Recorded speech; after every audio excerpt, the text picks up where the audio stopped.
Right. Barry, are you ready?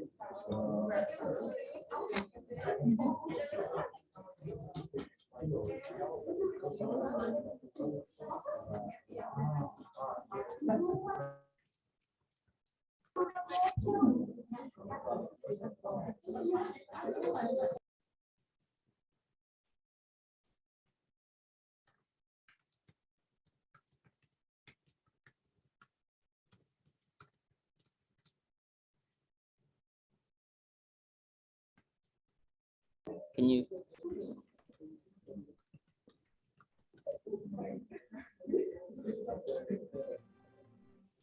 And there's no sound.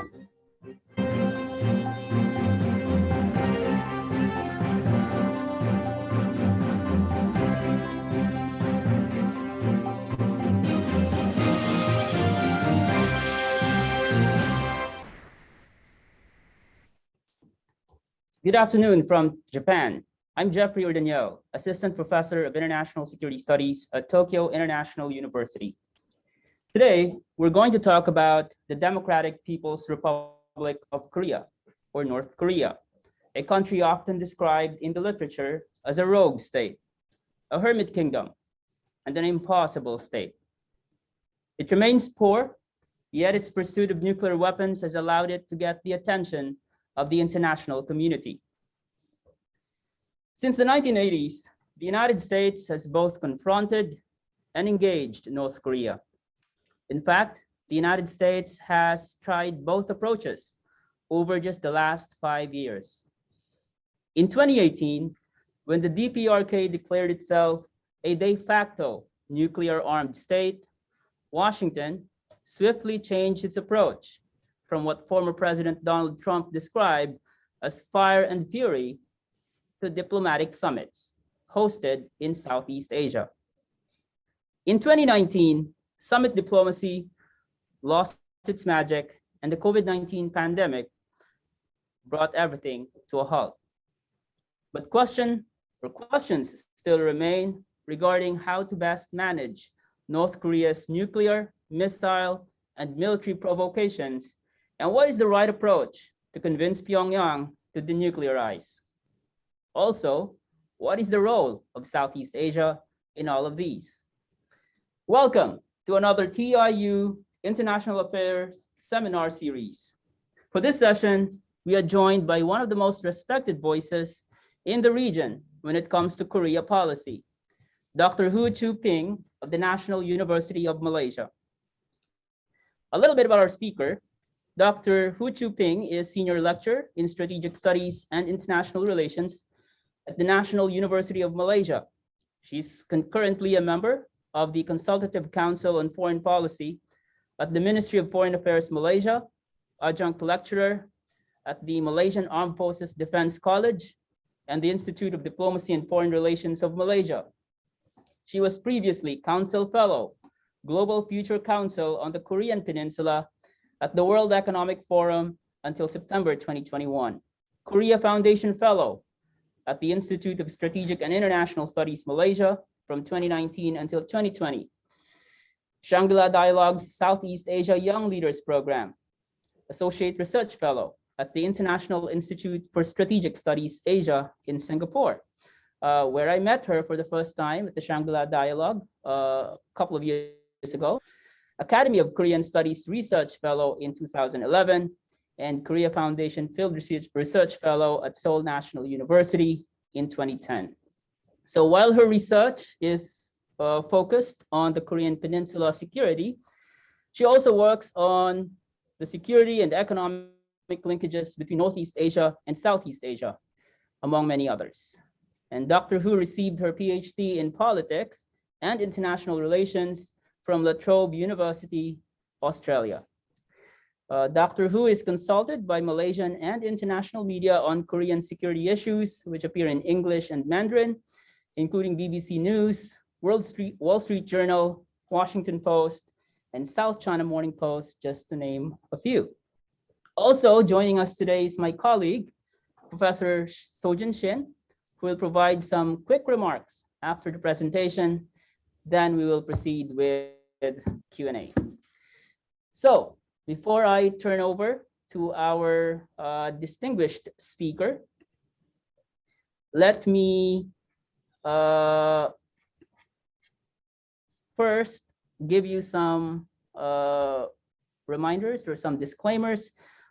All remarks, including those during the question and answer portion, are on the record, and we are live not just on the Zoom platform, but also on Facebook. So please be mindful of that. So without further ado, let me turn over to our guest speaker, Dr. Hu Chu-ping. Thank you so much, my very good friend, Dr. Jeffrey Ordaniel, for your very kind introduction. And I'm very glad to see Professor Shin So-jin is also with us today. So hi everyone, at the Tokyo International University, it is my honor to share my research on the Korean Peninsula with all of you. So I must thank the organizer to invite me to speak about North Korea. So as recently, there is not many news when it comes to North Korea, and I think this should not be forgotten. And so when something happens in the very near future, we can prepare for it. So my presentation today will be a kind of a guideline where I try to raise some of the pertinent issues related to the Korean Peninsula. So with that in mind, allow me to share screen.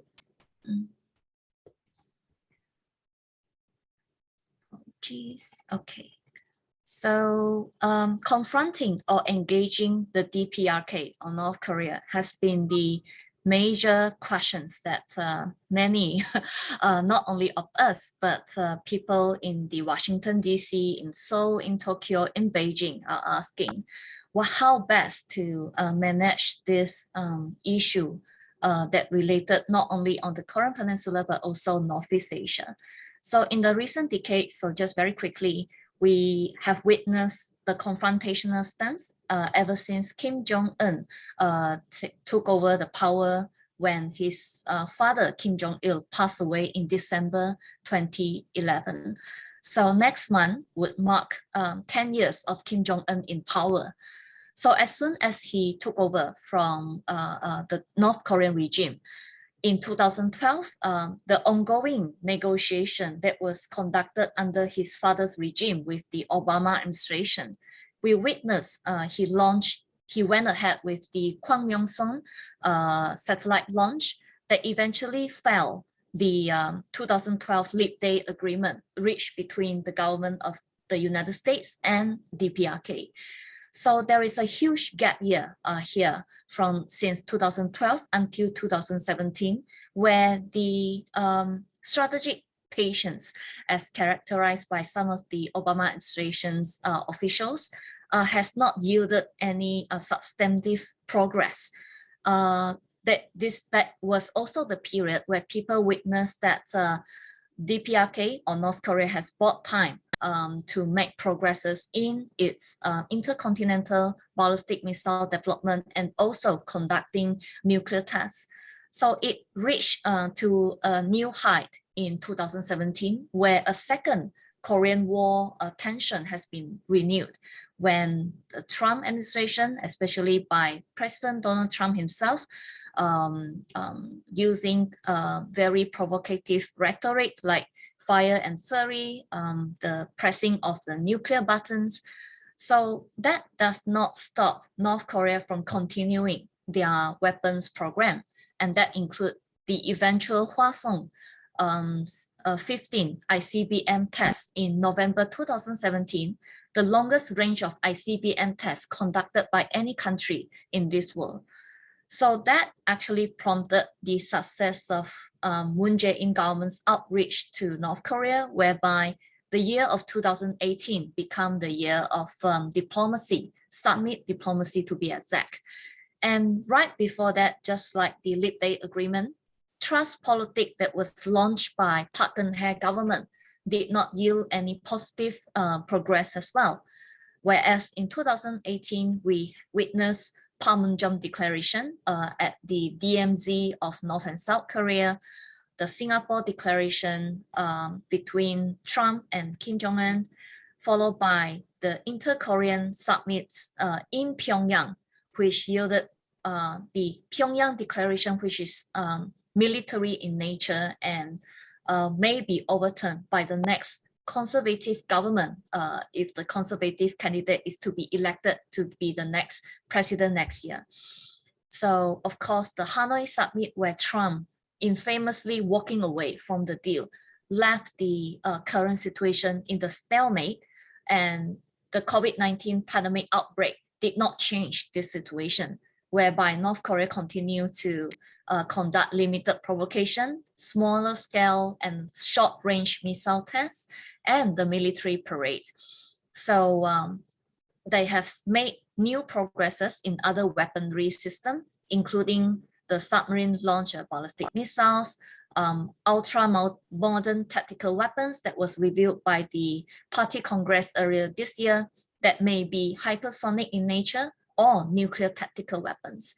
So right now, North Korea is a de facto nuclear armed power. And what does that say about how should the United States and South Korea deal with it?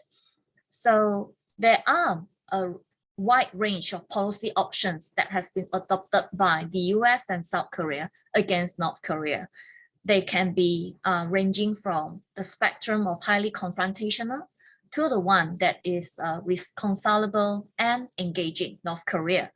So under each taxonomy of those policy options, hardline, coercive diplomacy, and conciliatory, there were many combinations that has been adopted because the US and South Korea are not always seeing eye to eye or adopting the same type of policy options when it comes to North Korea. So the US maintained their long-term position of deterrence and external deterrence on the Korean Peninsula, asserting ultimatum when necessary at the crisis point, and applying maximum pressure in the form of sanctions compliance and the Treasury Department's issuance of requests for a certain North Korean personnel to be investigated and to be extradited to the US for trials. Coercive diplomacy is a combination of what under the Clinton administration famously called the carrots and sticks. I prefer what Professor Alexander L. George has promoted, the coercive diplomacy in the form of forceful persuasion. So in this regard, the North Korea would be treated with the basic level of respect in which they are a potential partner to be persuaded into taking some form of action. But in recent decade, what we have witnessed is North Korea has been deemed as a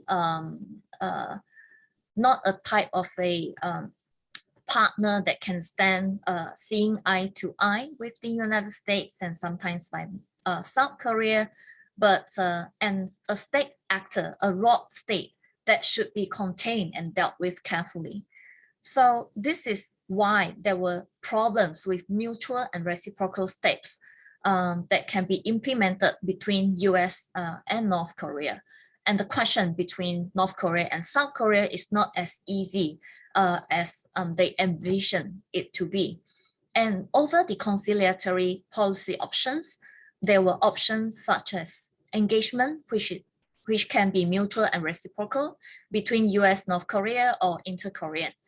There were also reciprocal exchanges of goodwills, minimum level, even though they are not at the sub-mid or top level. And then there were appeasement. So it was allegedly a form of appeasement when you give up on your national security position, undermining your defense. So this was especially the case of South Korea. Under Roh Moo-hyun administration and also Moon Jae-in, time and time again, some of the hawkish US analysts accused South Korea of being introducing appeasement approach to North Korea, which may damage the foundational goal of denuclearization. So how can we interpret what has happened in the very short year of 2018? So with the stalemate over between South Korea, North Korea, and the United States, the biggest winner seems to be China. So Xi Jinping met Kim Jong-un 3 times in 60 days, in 3 months, over from I think late March until June of 2018. So since the outbreak of pandemic, North Korea has effectively shut down all air travels and also disallowed ships to disembark on their ports and closing most of the roads. So with the lockdown mode imposed by North Korea itself, its internal lockdown was so severe that the impact was said to be much more greater than the sanctions imposed under the maximum pressure campaign. So that also illustrates and lead to one of the discussion that we will have later about sanctions. And with the engagement and containment or confrontational approach that was being promoted by US and South Korea. So when we compare both countries' approach to North Korea, US often imposed condition, while South Korea imposed less condition or no condition at all to restart talks, dialogues, and negotiation.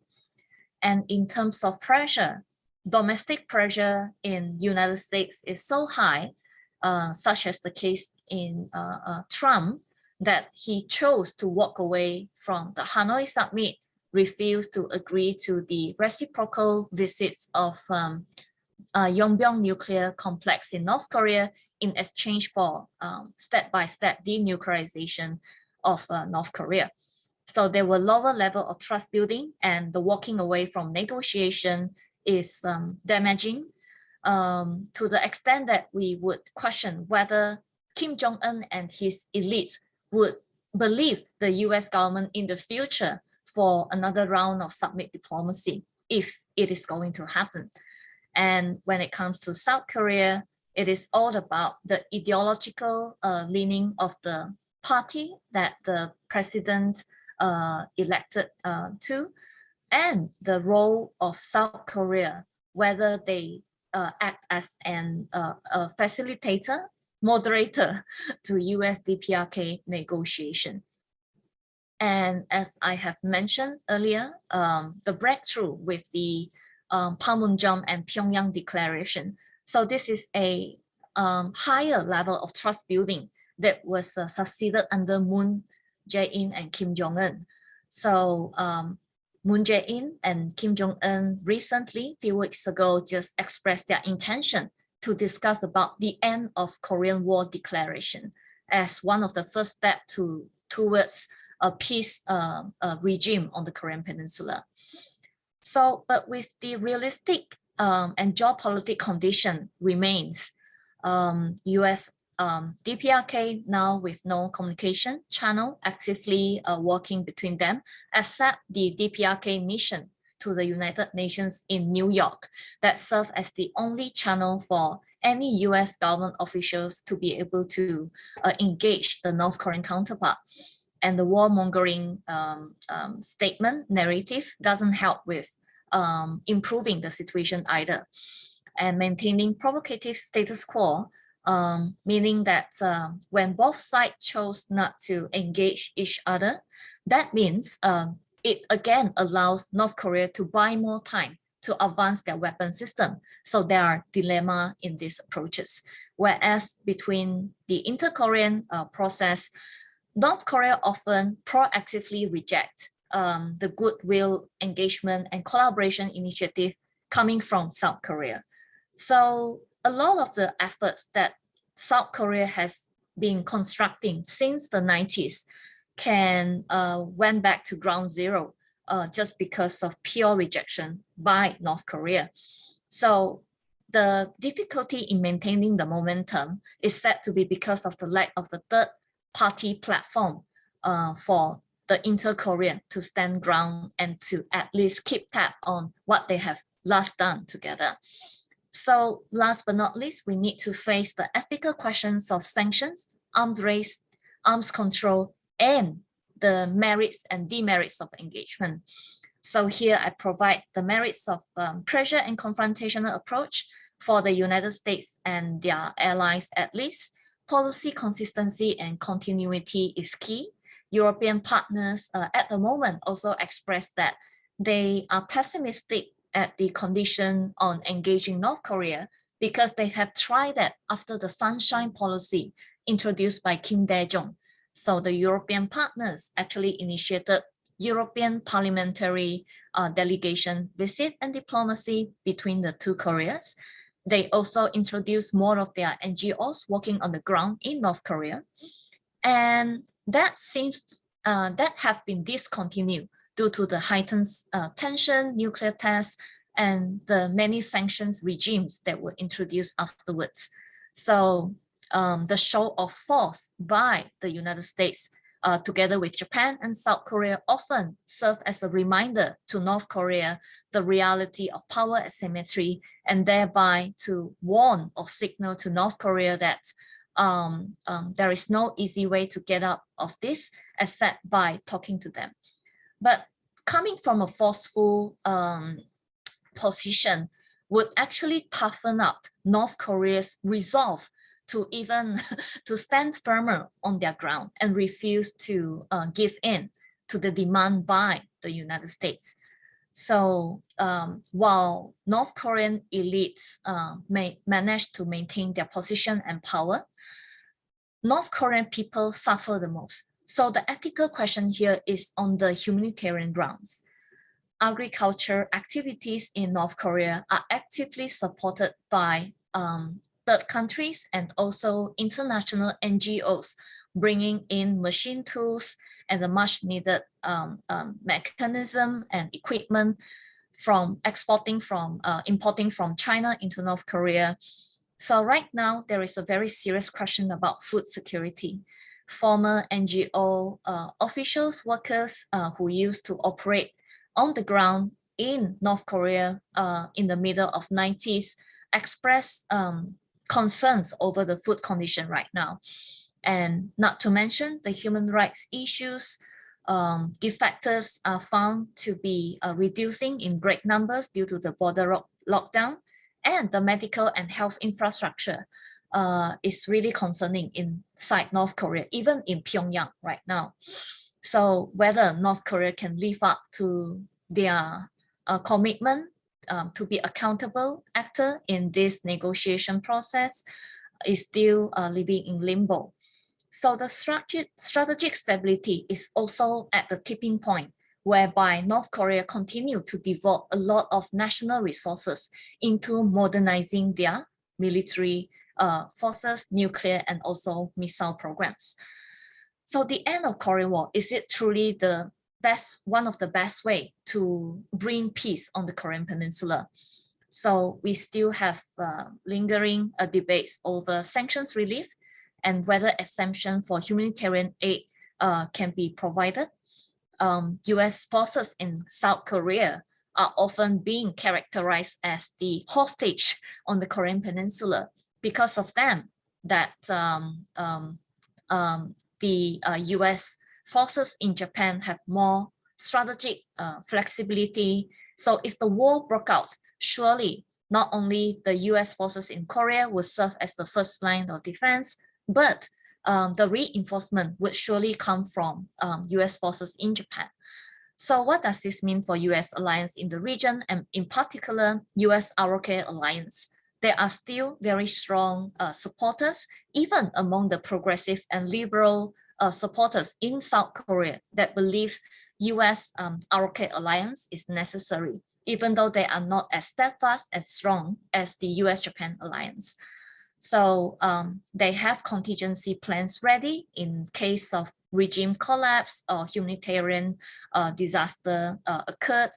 And in case of a sudden movement from the Chinese side into North Korea, when that intervention scenario will complicate the situation further. So again, North Korea and China, to what extent their interdependence is high enough to also deter the US and its alliances from making a move on the Korean Peninsula. So this is the strategic consequences that we need to take into account. So last but not least, the role of the third-party platform, such as European Union, ASEAN, and Southeast Asian countries, are often overlooked. So let me end by the one example whereby all state actors and also NGOs around the world have no contact inside North Korea, but a Singaporean NGO, Chosen Exchange, was able to introduce I think at least 3 series of online lecture with North Korean students residing inside Pyongyang and also North Korean citizens elsewhere around the world. So I look forward to your questions and discussion with what I have discussed just now. Thank you so much. Thank you, Dr. Hu, for walking us through the DPRK issue and why it remains to be such an impossible problem to solve. A lot to unpack there. Having heard from our speaker, in a couple of minutes, I will turn to our audience for questions. To ask a question and or to comment, please use the raise hand function located on the reactions tab at the bottom of your Zoom screen. Wait to be called before speaking, and please state your name, position, and affiliation before commenting or asking questions. Alternatively, you can also post your question on the Q&A tab. But if you're going to use that, please remember to identify yourself by including your name and affiliation. For our live audience here in the classroom, please just raise your physical hand, then grab the microphone when recognized to speak. So, to jumpstart our conversation, let me first turn over to my colleague here in the room, Professor Shin Sojin, who will provide some of her thoughts. Professor Shin is Assistant Professor of Political Economy here at TIU. Professor Shin, floor is yours. Thank you, Jeffrey, and thank you very much, Dr. Hu, for a very interesting and clear lecture presentation about North Korea. Well, I really enjoyed and learned about North Korea's engagement or settlement with the neighboring countries. Well, there had been a positive mood, especially among the diplomats and the political leaders, especially between South Korea and the US, recently with a hope to declare the end of the Korean War. However, over the past few weeks, there were several unexpected variables emerging, disturbing the declaration preparation. So we are not really anticipating that the declaration will be made very soon. My first question is about the view, how you see the position from American government in South Korea's preparation, the cooperation to declare the end of the war. And the second is we are, organizing the presidential election very soon in the next few months in South Korea. What could be the best position for the next government to deal with the American government at the same time, North Korea and further China as well regarding the Korean Peninsula issue. Thank you. Thank you so much, Professor Shin, for your question. So I think these are the issues that we are indeed wondering about. As for the current Moon government in Seoul, he is he will be highly receptive for any progress to be or action to be taken from the South Korean side to make this a reality or even materialize before the presidential election. However, as the United States and North Korea themselves know very well, if you don't know who is the power holder in the Cheongwade, you couldn't make any decision, a solid decision at that.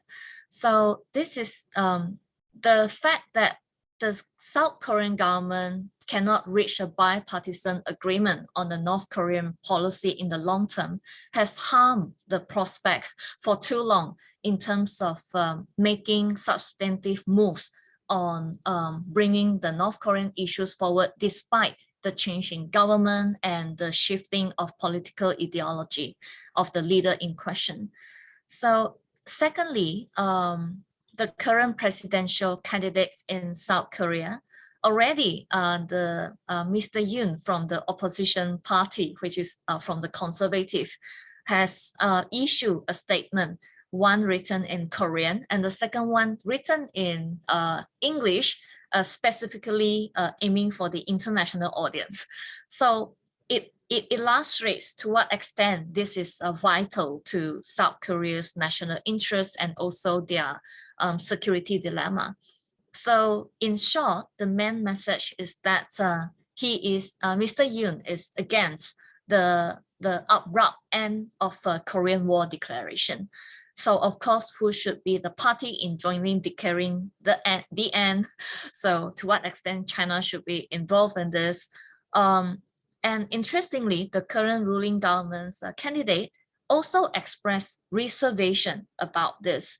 So again, this shows that no one wants to make a very rush move when it comes to the end of Korean War declaration. And again, US troop withdrawal, whether they will stay on the Korean Peninsula, we know what China's and North Korean position would be, that is they prefer US no longer maintain presence on the Korean Peninsula. So it is not to be resolved in a few months' time, of course. So given the realistic condition that we need to think about as well, even the talk of unification is a difficult issue to be grasped because South Koreans' younger generation are highly opposing to the idea of a swift unification between the two Korea, even if it is going to happen. So yeah, I welcome more discussion about this point. Thank you. Any question from the floor? Yes, Min.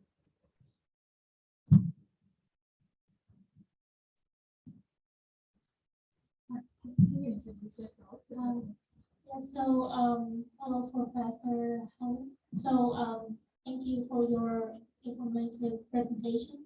So my name is, I'm the fourth-year EAIR student at Tokyo International University. And I would like to ask you, I think it's some questions. So my first question is that, so currently the deployment of AUKUS alliance between US, UK, and Australia, and North Korea raised a concern regarding the increase of nuclear arms race. And how do you think about the effect of AUKUS on North Korean US relation in the issue of Korean Peninsula? Especially North Korea raised a serious concern about that. And how would you comment regarding Biden's administration stand toward the issue. Will the administration, Biden administration, can resume back the dialogue, or what is the approach they choose to go? That's my first question. The second one is about the role you mentioned about the role of third party like EU or ASEAN in the issue, and I would like to ask in specific like ASEAN. If it's ASEAN, then what ways or in specific like in details that ASEAN can play, like through what platform or to what mechanism? That's what I want to ask. Thank you so much.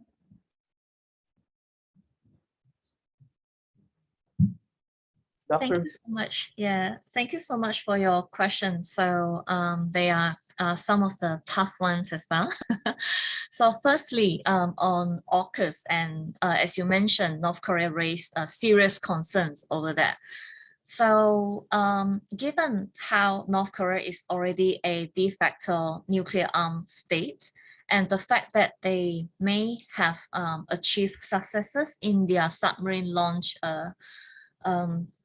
ballistic missiles and the submarine modernization itself. So this is not a very welcoming catalyst for Northeast Asian states. So not only this would strengthen China and also North Korea's belief that the nuclear arms race is on, but the US together with their allies would, even though technically the nuclear power submarine by Australia would not directly affecting the seas in Northeast Asia. However, the domino effect of nuclearization can be felt. So the United States have to assure both Japan and South Korea that the nuclear deterrence umbrella can be extended over them. However, it is highly likely that South Korea have the capability and intention to build their own capabilities in this area. So the submarine discussion before AUKUS has already quite alive in South Korea. So with the AUKUS and North Korean statement, it just pushed South Korea's intention to be more independent of US alliance restraint become even more obvious. So this is one concern about that. Personally, I feel Biden doesn't have a very clear strategy or policy direction on North Korea. And I'm afraid that it's going to be another phase of wait and see, and which already evidenced during Obama's time that it would only allow North Korea to buy more time. So if we don't engage North Korea now to take part in some form of arms control measures, before too late, it would declare itself become a de facto of some other weapon systems. So on your second question about EU and ASEAN, so I mentioned that EU brought their NGOs and government parliamentary diplomacy engaging with the two Koreas and inviting them to Brussels and Berlin to have those engagement. As for ASEAN as a regional institution, it has their own limitation. Because of COVID-19, most of the ASEAN member states are now embroiled in their, are overly occupied with the health emergency response. A lot of the economic resources are going into building COVID-19 health infrastructure. So in terms of institutional contribution, definitely through ASEAN Regional Forum. So it is the only multilateral platform that North Korea, DPRK, is an official member of. So aside from United Nations, of course. So given the fact that they have lowered their level of representation at the ARF meeting, it should raise the alarm among the ASEAN member states that they should have prioritized Korean Peninsula as one of the key agenda within the ASEAN summit, but that could take a very long time to achieve. So at the moment, track 2 can be a very good way to keep North Korea in check ASEAN's role is to socialize the difficult to be socialized countries.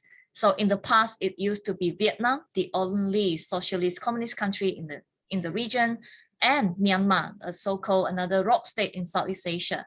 So right now with the Myanmar crisis ongoing, so ASEAN's credibility is of course being questioned again. So, but we do successfully socialize one very big socialist power, and that is China. So with that experience in mind, only if Southeast Asian country can recognize the importance of making North Korea accountable for their action and being a member of East Asian regional community, only then the real agenda can be set up and actively engage North Korea throughout the institutional process. All right, let's turn to our Zoom audience. We have some questions, so let me take all of them. We have 2 questions on the Q&A tab and then 1 raised hand. Amasha is asking, what are some of the contingency plans, if there are any, that the United States and the Republic of Korea have if the DPRK regime collapses? And then there's another question from an anonymous attendee about the end of war declaration. So obviously the Korean War is technically still ongoing. There has not been a treaty that officially ends the war. What are the prospects of having that end of war declaration signed without the participation of the Chinese? And hold your thoughts. Let's get the question of Kenzo. Kenzo, go ahead, please. Hello, Professor. Can you hear me? Yes. Hello, so my name is Kenzo Bascoro. I'm a student in Tokyo International University. Thank you very much for your lecture just now. We've learned so much about how we should see the issue of North Korea. I think my questions adds into your first statement when you talk about how China and South Korea could work their issues towards North Korea, but what's left behind is, I think, the question of Japan. I'm wondering on the questions on how realistic it is between the cooperation in Japan and South Korea in regards of North Korea issues, because we know that both states should have mutual interest when it comes to North Korea.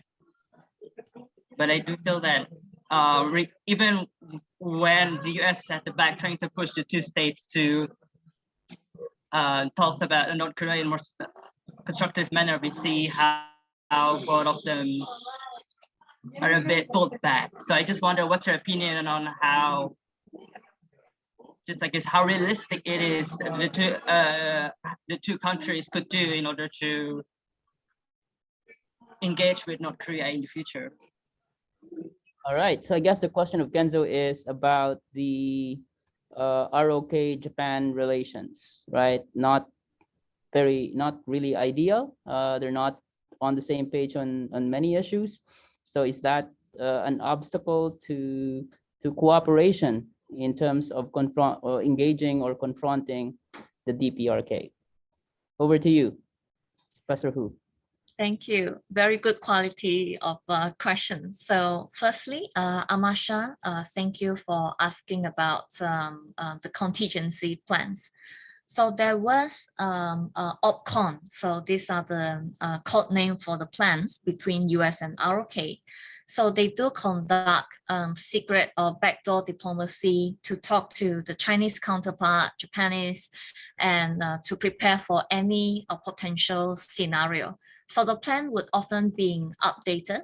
Since the 90s, the contingency plan was that due to the presence of North Korean defector in South Korea, so some of them who were community leader before the defection, they were kept in touch with the South Korean government.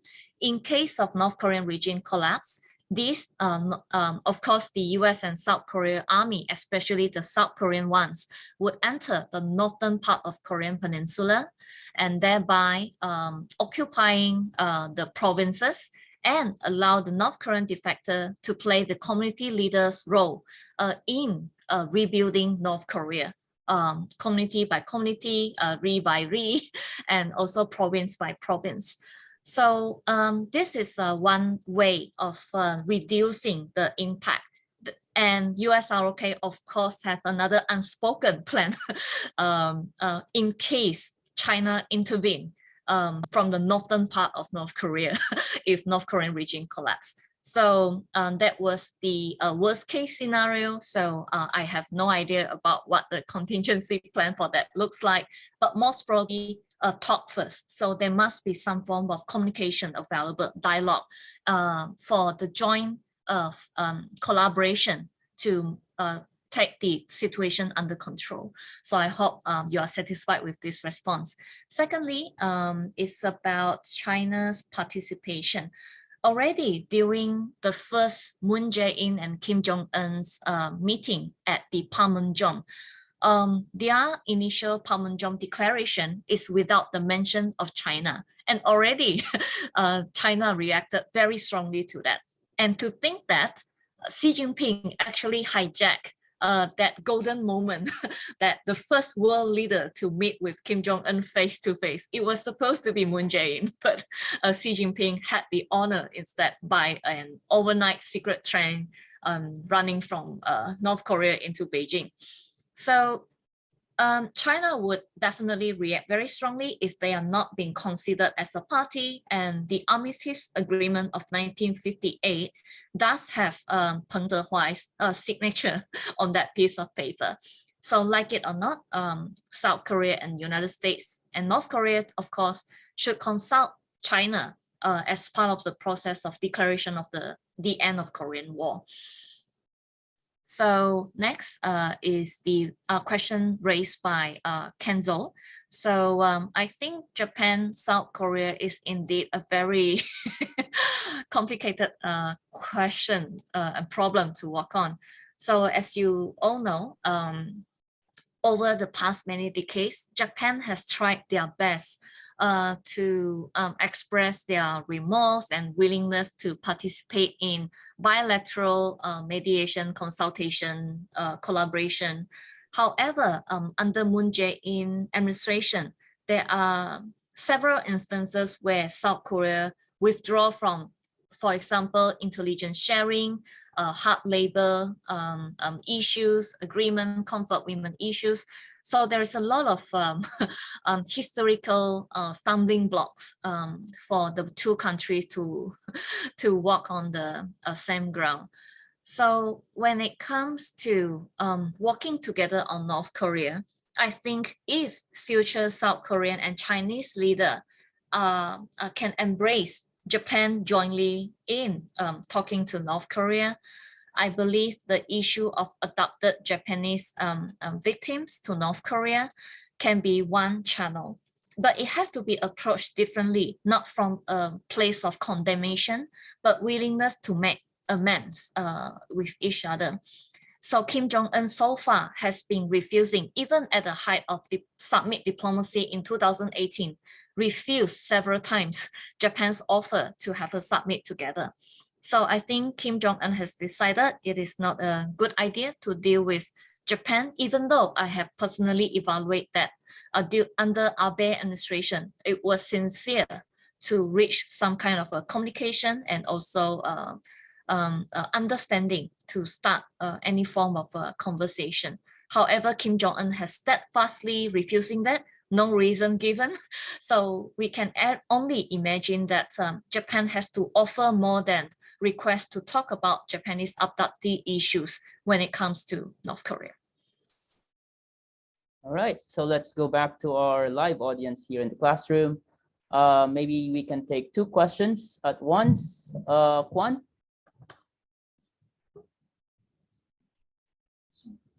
Yeah.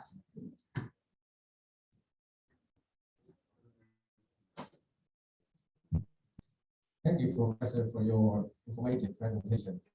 So my name is Kong from Tokyo International University. And the question I want to pose is, first I want to clarify that I'm not specialized in Korean reconciliation or Korean unification, so allow me to view it from the global security perspective. So I will provide my question a little bit of my brief discussion on the question too. The first question is, shall we continue to view Korea, North Korea as a rogue state, or whether I think that, because I personally view it as a hyper-realist and rational state, because North Korea want to have the recognition that it is a de facto nuclear power. And by that recognition, it aims to have a better, higher leverage in dealing with international actors, for example, the US and China. So that's my first question is, how should we view North Korea? Because our view on North Korea will dictate how we view the approach to address North Korea on the global perspective. And the second question is, what is the extent or what is the chance for the US to work with China in addressing North Korea from the global security perspective? Because we cannot downplay the Chinese factors, because China is one of the biggest trading partner and biggest aid provider to North Korea. And it's also one of the country that scared the most if anything happened to North Korean regime due to their flows of refugees and all the crises that follow it. So yeah, that's my two questions. Thanks, Kwan. And we have one more from Bintang.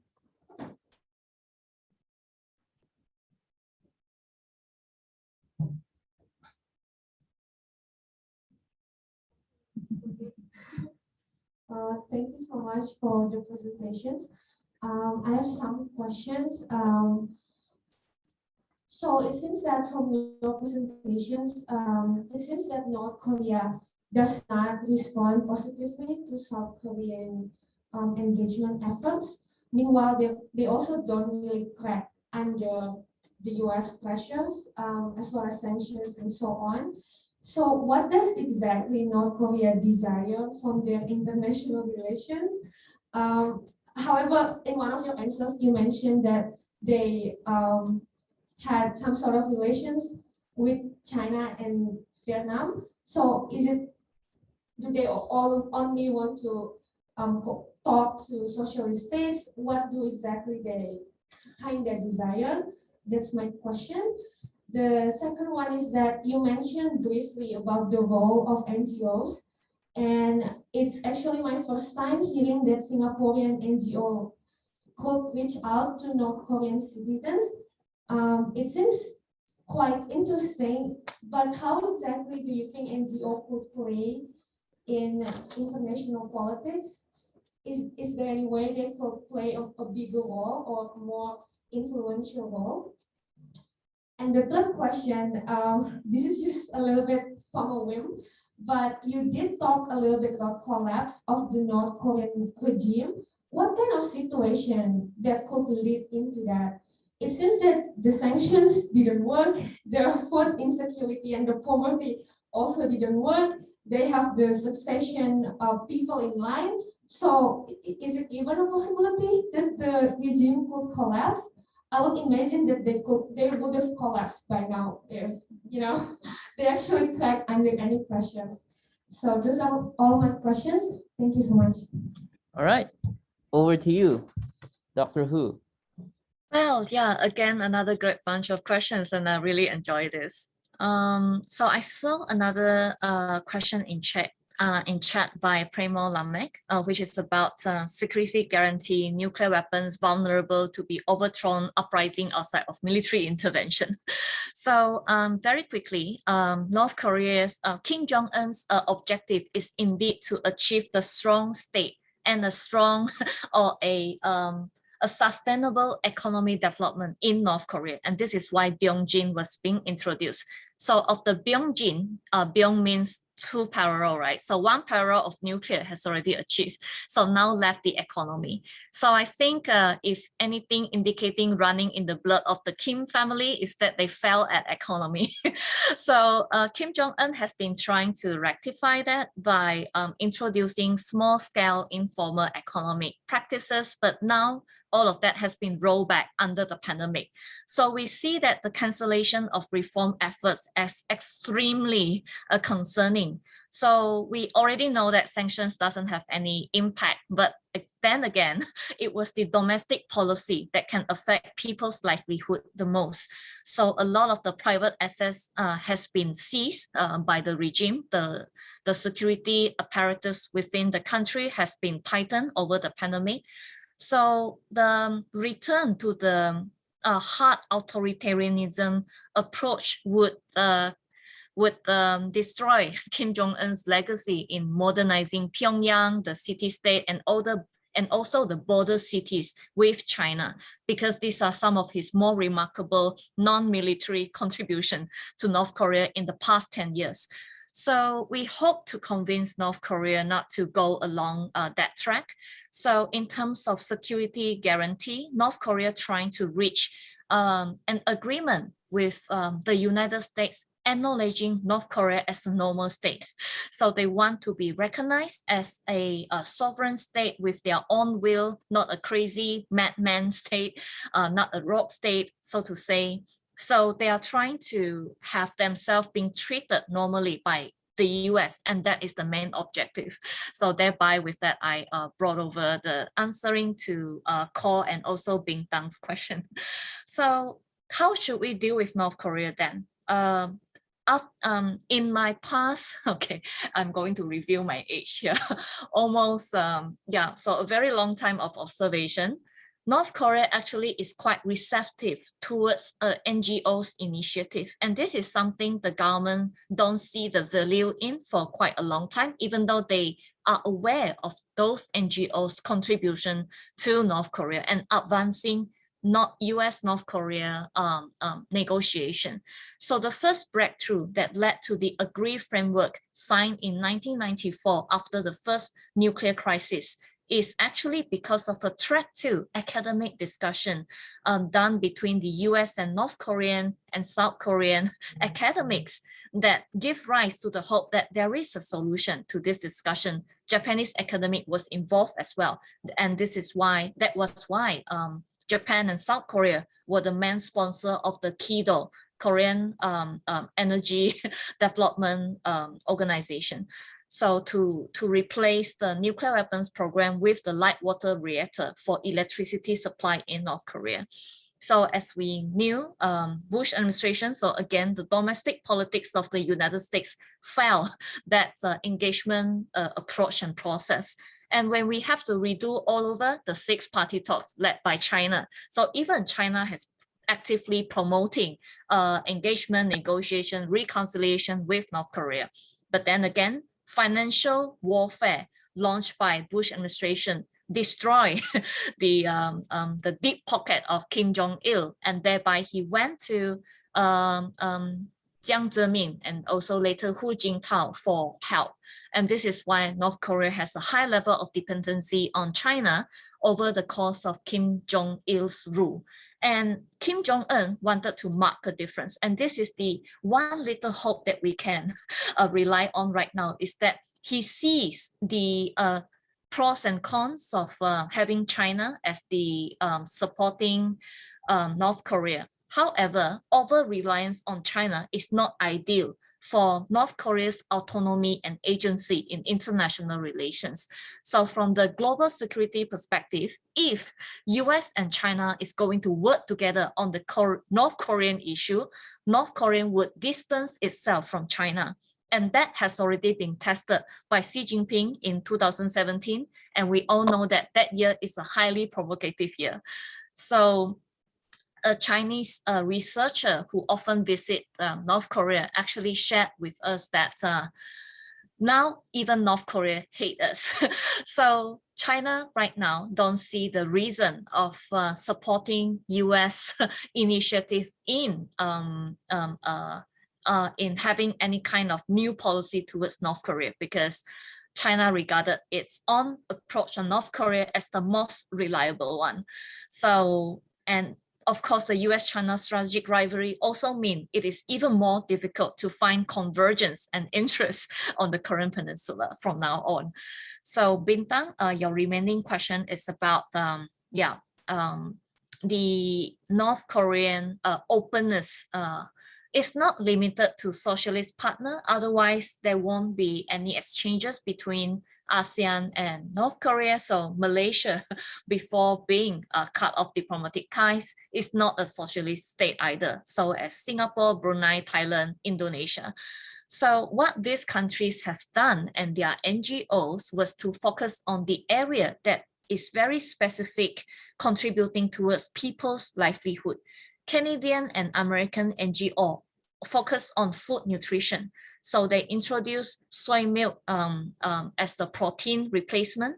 Protein is very hard to come by in North Korea. That's why they are the country with the highest number of TB still existing until today. So we have maintained some form of a medical professional expert exchange. Malaysia has a medical assistant agency, Mercy Malaysia, that extend medical help such as eye surgery, treating children with malnutrition, and so on and so forth. We also contributed finance in building more childcare home and provide better equipping North Korea's hospital facilities. So all of this means that there are other entry points in engaging North Korea, and the government should open their eyes facing all these more pertinent and urgent issues of the people if we can't deal with the North Korean leadership. And North Korea is not just about Kim Jong-un and his elite circles. It is also about the middle class, a rise over the past 10 years under Kim Jong-un, because how the informal private market activities are allowed, the Jangmadang generation. There is also the farmer. Agriculture is still the majority activity in North Korea. There were also the elite's children, people who are selected to live in Pyongyang. And this is why they have better internet connection facilities there, have cell phones and such. So there are, again, many ways. Sanction didn't work, but some pressure needs to be applied to make sure cyber attacks, cyber operation did not get out of hand coming from North Korea, because that is one way for them to acquire financial means to fund their nuclear and also ballistic missile programs. So when engaging North Korea, we need to think ethically how best to engage them, and in different tracks of policy, diplomacy, economic, and also military. Thank you so much. Right. We're running out of time, but with the indulgence of our speaker, if there is any last minute question from the audience, we can maybe get one or two. Christopher, can you please approach the mic?